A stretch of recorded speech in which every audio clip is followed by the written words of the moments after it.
Seattle, late August 2005. The city, wrapped in a warm haze and the quiet hum of late summer, seemed to breathe a little slower on that particular day, as if the old pines on Queen Anne Hill and the ferries gliding across Puget Sound had all paused to listen to something unsaid. The streets were lined with hanging flower baskets, the scent of salt and sun mixing with roasted coffee from every corner cafe. And downtown, in a small historic church tucked between ivy-covered brick buildings, preparations for a wedding moved gently forward, with grace and with the kind of fragile hope that only lives inside moments just before everything changes.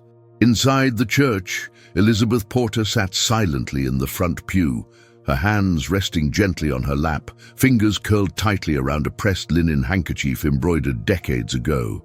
The light filtered in through stained glass windows, casting colors on her dress, soft tones of rose and amber, almost like the blush of memories rising to the surface. She wore a navy blue suit she had tailored herself, as she had done for most of her adult life, always sewing, always mending, always hiding something beneath careful stitches. But today, she had sewn something else. The wedding dress worn by her daughter, Anna, who at this very moment waited in the vestibule, unaware that the day meant far more than vows and flowers and toasts. Because today something, or someone, had returned. The organ began to play the first bars of Mendelssohn's Wedding March. Guests turned their heads, expecting the doors to open for the bride. Instead, the doors opened slowly to reveal a man, tall, weathered, in a modest suit that looked as though it had been kept in storage far too long. He stood still for a moment in the doorway, not out of hesitation, but from the sheer weight of the moment pressing against his chest. In his right hand, crumpled and trembling, he held a single envelope, yellowed by time, its corners bent and edges frayed. A letter. Elizabeth turned. Her eyes met his, and everything stopped. She had written to him for nearly 3 years, back when he was deployed in Afghanistan, not with the US Army, but with the National Guard, in one of the earliest waves of American soldiers sent overseas in the aftermath of 9/11. Michael Davis. She remembered his handwriting before she remembered the shape of his face. The letters had always come back unopened, stamped with "unable to forward" or "addressee unknown." After a while, they stopped returning altogether. She had assumed he'd been killed in action, or maybe captured, or maybe, in the darkest of her fears, he had chosen never to come back. She had raised Anna on her own, built a life in silence, buried her questions under laundry and invoices and late-night radio. She had never told Anna who her real father was. She wasn't even sure herself. And now, after all these years, he stood there, holding the only letter that had somehow made it through. If this story is touching your heart the way it touched mine while writing it, please leave a like and subscribe. It helps us continue sharing stories that move, inspire, and surprise. And now, get ready, because what comes next will change everything. It began quietly, the way most things do, with a smile exchanged over a cup of coffee, with a conversation that lingered just a little longer than it needed to, with the feeling that in a world saturated by noise and distraction, one voice had managed to cut through and speak directly to the heart. Elizabeth was working the register at a dry cleaner in Tacoma in 2002. Her hands always busy with pins and fabric, her eyes alert but tired, her mind divided between invoices, her teenage daughter Anna, and a past she rarely spoke of. Michael came in every other Thursday, always in uniform, always polite, with a voice that seemed to carry the fatigue of someone who had seen more than he could say. And yet, somehow he always smiled at her like she was the calm in the middle of a storm. He was National Guard, recently called up for overseas deployment, Afghanistan, early days of the war. No one really knew what to expect back then, only that it would be long, dusty, disorienting, and costly. He wasn't the kind of man who talked about politics or war. He talked about home, about the rain in Washington, about the mountains, about his sister's dog. And Elizabeth, who had spent years trying not to feel anything too deeply, found herself writing his name in the corner of her mind, in that quiet place where lost dreams sometimes stirred. They had only a handful of real moments together. A walk around the lake after closing, a quiet dinner in a roadside diner with bad coffee and flickering fluorescent lights. A single night, one filled with hesitation and need, and the unspoken awareness that the future was anything but promised. When he shipped out, he hugged her once, hard, and told her he would write. She promised the same, but it was she who kept the promise. Elizabeth wrote every week. Long letters, written in blue ink on wide-ruled paper, folded neatly and placed into white envelopes, with his APO address carefully printed. She told him about the customers who never picked up their clothes, about Anna's school play, about the way the neighbor's cat had adopted their porch. But most of all, she told him what she couldn't say that night, that he had left something behind, something real, something that had mattered in a life otherwise filled with grey. But the letters came back, at first with red stamps, unable to forward, no longer assigned. Then they stopped returning at all. She didn't know what was worse, the silence of bureaucracy or the silence of death. Maybe he had been reassigned, maybe he had been killed, maybe he had simply moved on. But week after week, she wrote. Even after she realized she was pregnant, even after Anna began to ask questions she couldn't answer, Elizabeth continued to write, if only to hold on to the part of herself that had once believed in answers. Eventually, she stopped mailing them. But she didn't stop writing. She kept every letter in a wooden box tucked away in the back of her closet next to her father's old army medals and the photos she never framed. Over the years, they yellowed, softened at the corners, but remained untouched. Pages filled with the voice of a woman who had loved, lost, and chosen to remember. Anna grew up knowing only half the story.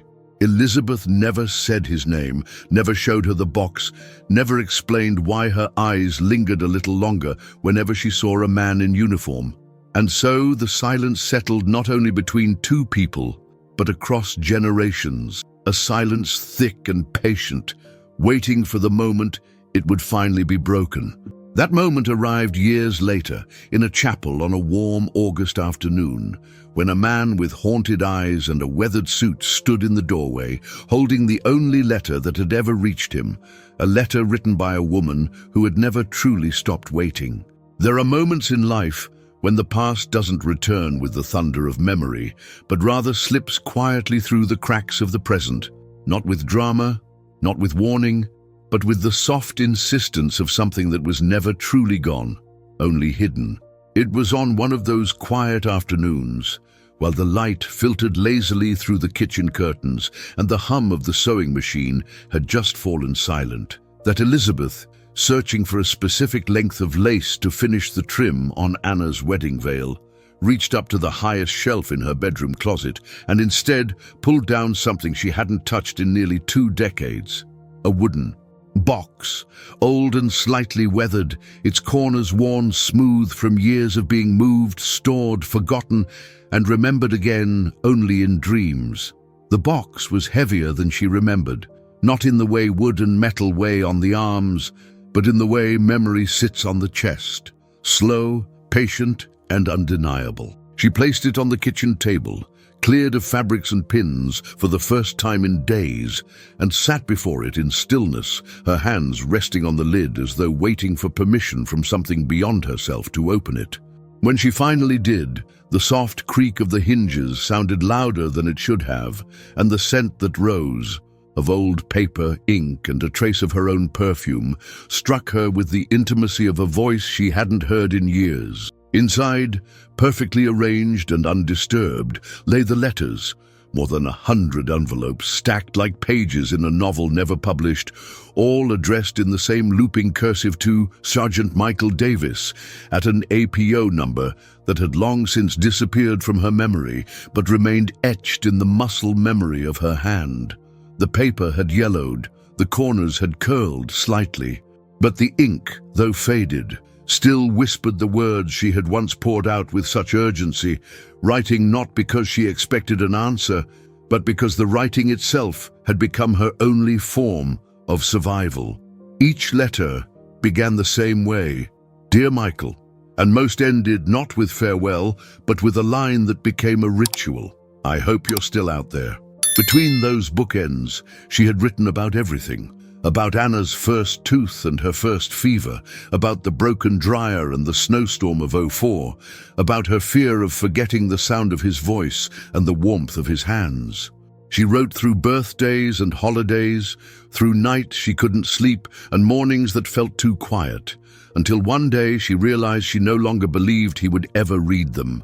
And yet, she continued, if only to hold on to the part of herself that refused to let him vanish completely. She didn't hear Anna come in, didn't notice the footsteps until her daughter's reflection appeared in the glass of the kitchen cabinet, eyes wide and lips parted, not in anger or accusation, but in a stunned, aching kind of curiosity that only daughters carry when they realize their mothers have whole stories they've never told. "Are those his?" Anna asked softly, her voice tentative, like stepping into a memory that might collapse if handled too quickly. Elizabeth didn't look up right away. She ran her fingers across one of the envelopes, then nodded, not as confession, but as acknowledgement of something that had always been there between them, unnamed but deeply felt. "I wrote to him," she said after a long silence, her voice steady but low, as though she were reading her own history aloud for the first time. "Every week. At first I sent them all.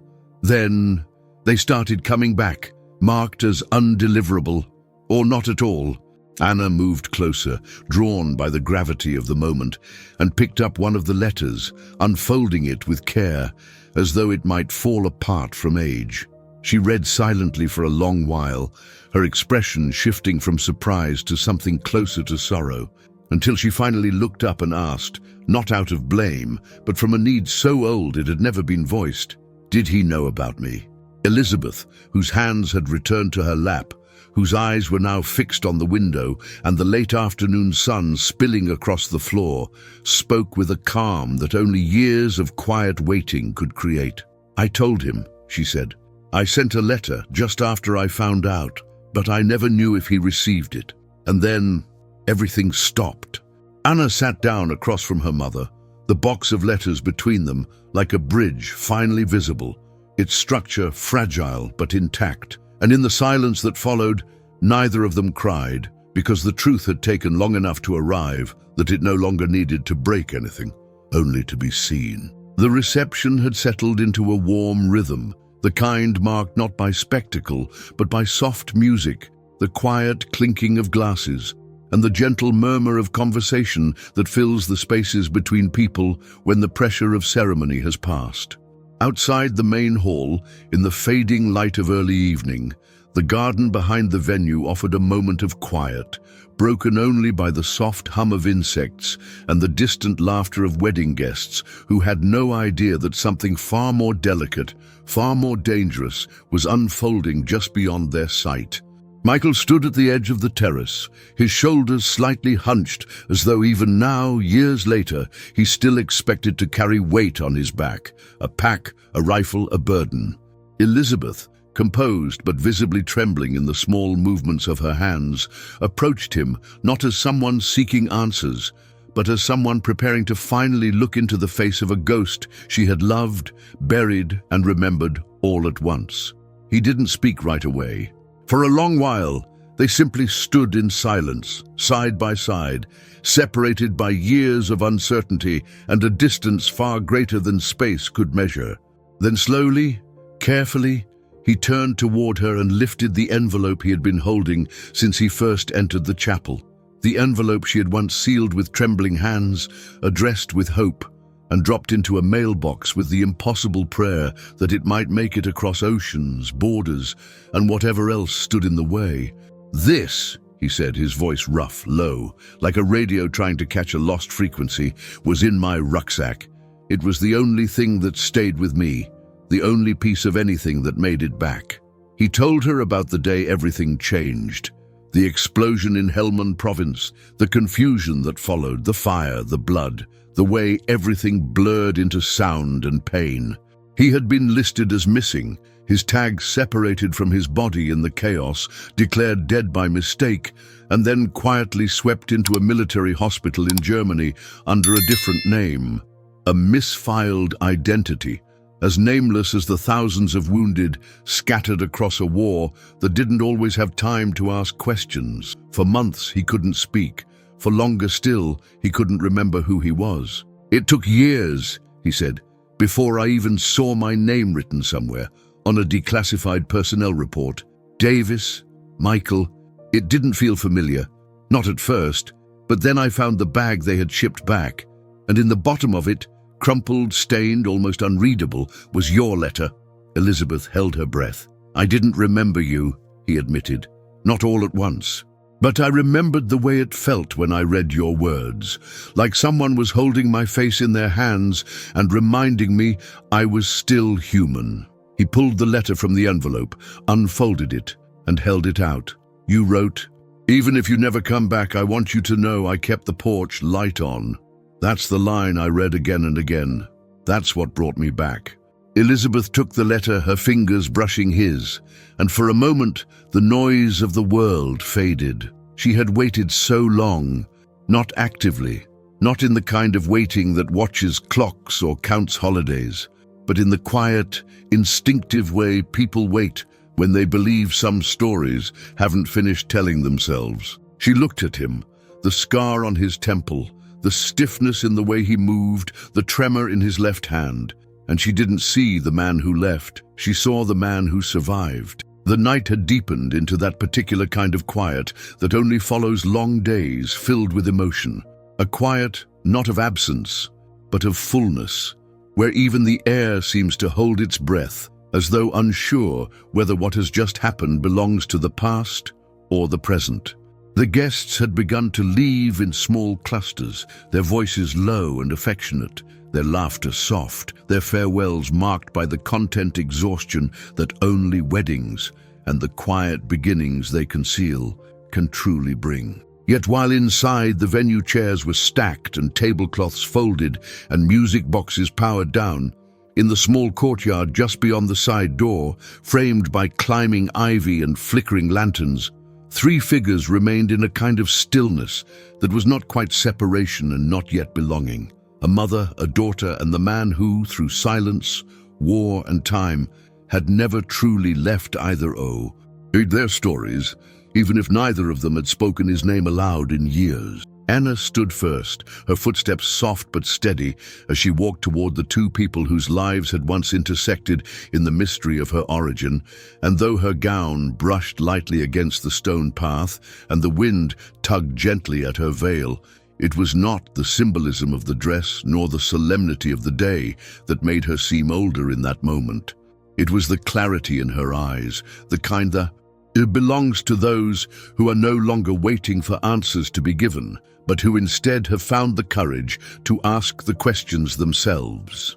She had heard enough to understand that what had once been hidden had never been maliciously kept from her, but rather buried beneath decades of uncertainty, unanswered letters, and the kind of fear that only arises when two people love and lose before they ever had the chance to try. Elizabeth did not speak immediately. She simply turned toward her daughter, and with a calmness that came not from detachment, but from a lifetime of protecting what little she could call hers, looked at her with a gaze that carried not only apology, but something deeper: trust.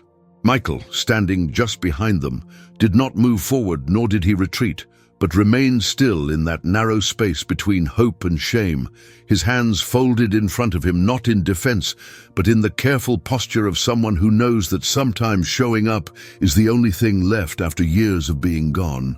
It was Anna who broke the silence, not with confrontation, but with the quiet, deliberate cadence of someone who had carried a question too long inside her chest. "Did he know about me?" she asked, her voice strong but not hard, like the closing line of a letter that had waited far too long to be answered.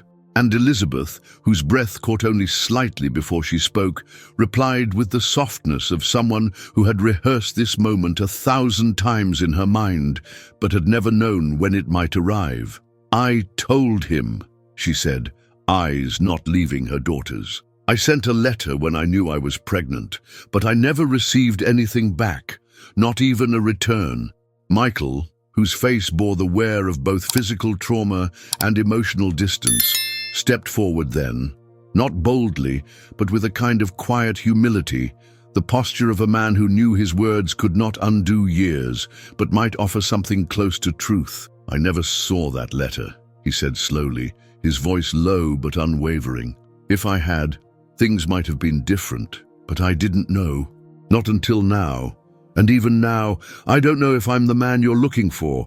I don't know if I'm your father, not with certainty, not with evidence, not with anything other than the feeling that somehow I was always supposed to return to this moment." Anna didn't step away. She didn't cry. She simply looked at him for a long moment, and in that gaze was neither disappointment nor instant forgiveness, but rather a kind of recognition, not of blood, perhaps, but of presence, of a shared story with too many blank pages to ignore. "I don't need a test," she said eventually, her voice calm and whole. "I just want to know if you're here now.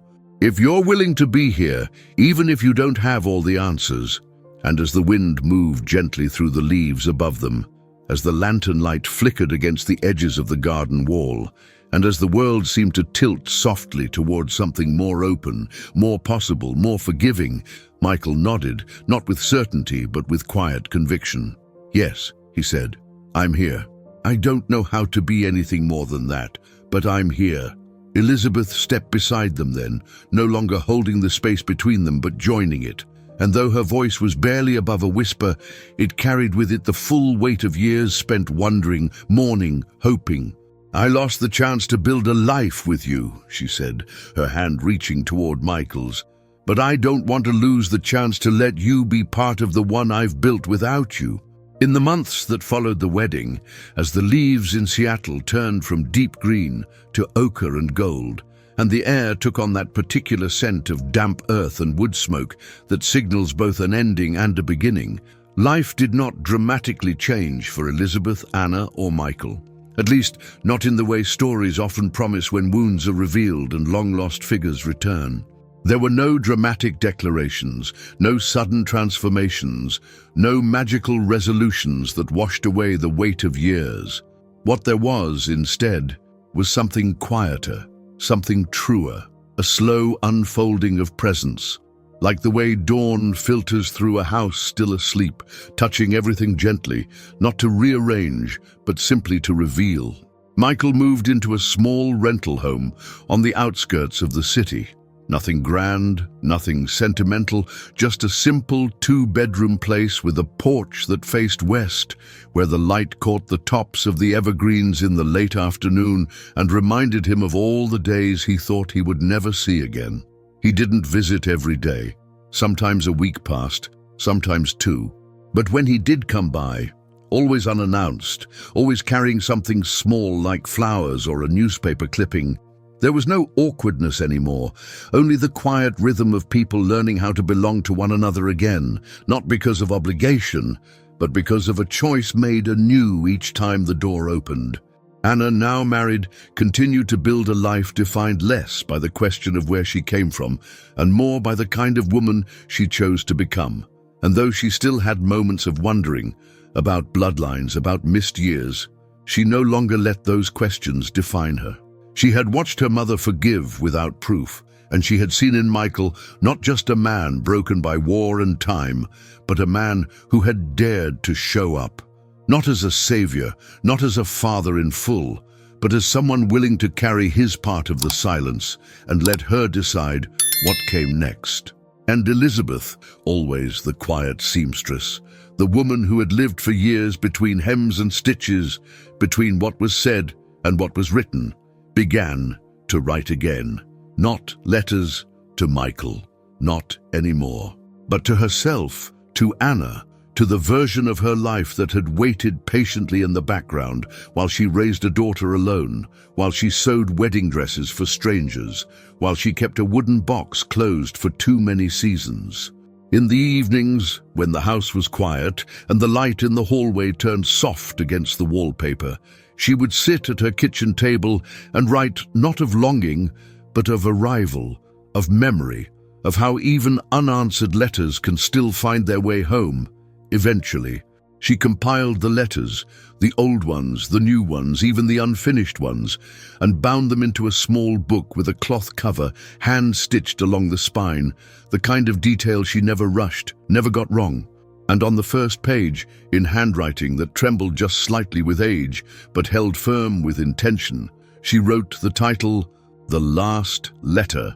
Not because it was truly the last one, but because it was the first one written with nothing left to wait for, only something left to live. We share new stories every day, true, unforgettable, and deeply human. If this one touched you, let us know in the comments. Someone out there might need to hear it too.